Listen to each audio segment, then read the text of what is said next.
कि आज क्या है, प्रकाश सनम बाबूराव सतपथे ये हमारे जेल में 31/3/22 को 7 वर्ष की सज़ा से दंडित होकर के जेल में आए थे। 7 वर्ष की सज़ा भुगतने के लिए ये घाट अमरावती थाना मुल्ताई के रहने वाले थे और घाट अमरावती बस स्टैंड में एक लक्ष्मण जी की किसी की हत्या हुई थी, मृत्यु हुई थी। उसके आरोप में ये 7 वर्ष के 304B पार्ट में ये हमारे यहाँ 7 वर्ष की सज़ा भुगत रहे थे। इनके अच्छे आचरण होने से जेल परिसर में बाहर कमान में बंदियों को साफ सफाई के लिए जेल मुख्यालय के आदेश से निकाला जाता है, ये उसमें शामिल थे। इनका आचरण अच्छा था। आज सुबह श्री राकेश पांडे प्रहरी इनको जेल के बाहर परिसर में साफ सफाई हेतु लेकर के गए थे। ये अन्य 3 बंदियों के साथ में, कुल 4 बंदी थे, अन्य 3 बंदियों के साथ ये सुबह उनके साथ में गए थे। लग जाने के कुछ देर के बाद, जैसा राकेश पांडे जी ने बताया कि लगभग 15 मिनट 20 मिनट के बाद ही जब वहाँ पीछे सफाई के लिए पहुँचे हैं तो अचानक सीने में उसके दर्द होने से वो बैठ गए।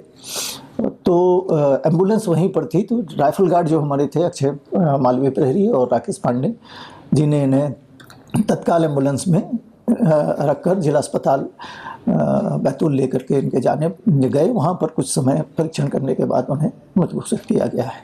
जल्दी ही रिहा होने वाले थे? हाँ, बहुत जल्दी ही रिहाई थी इनकी। तैयारी भी कर रहे थे, खुशी थी? बिल्कुल बिल्कुल बिल्कुल, रिहाई बहुत जल्दी थी। संभवतः इसी हफ्ते में उनकी रिहाई आ रही थी और जिससे वो निश्चित रूप से बड़ा दर्दनाक हादसा है।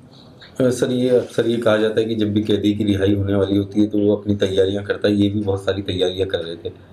बिल्कुल निश्चित रूप से कर रहे होंगे और कई बार तो ये स्थिति ये होती है कि आपस में बंदियों के बीच में लोगों की चर्चाएं होती रहती हैं कि अब हमारी रिहाई हो चुकी है, अब हम जाने वाले हैं, तो वो आपस में एक दूसरे को फेयरवेल टाइप का देते रहते हैं। जेल में एक चूँकि दंडित बंदी ही एक घर की तरह वहाँ पर पारिवारिक माहौल में रहते हैं, तो आपस में एक दूसरे से इसे शेयर करते हैं और ये बड़ी दुखद घटना है। और बहुत खुश भी थी सर वो रिहाई होने वाली थी। निश्चित रूप से जब 7 वर्ष की सज़ा कोई भुगत कर घर अपने वापस जाता है तो निश्चित रूप से उसे खुशी रही होगी।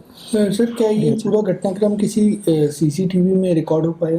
पीछे बाहर परिसर में सीसीटीवी उस जगह पर तो हमारे है नहीं है, लेकिन फिर भी आसपास की चीज़ों को हम सर, ये बात भी चीज़ आई है संज्ञान में कि जेल की बैरकों में और बाकी अंदर जेल में सीसीटीवीज नहीं है और आप लोगों ने भी जेल की बैरकों में सीसीटीवी रखने के प्रावधान भी नहीं है। जेल की बैरकों के अंदर सीसीटीवीज नहीं है, बाहर ही जहाँ पर हमें वॉच करना होता है उस जगह पर सीसीटीवी लगा पाते हैं। डिमांड्स भेजी हैं सर कुछ? बिल्कुल डिमांड्स भेजी हैं हमने।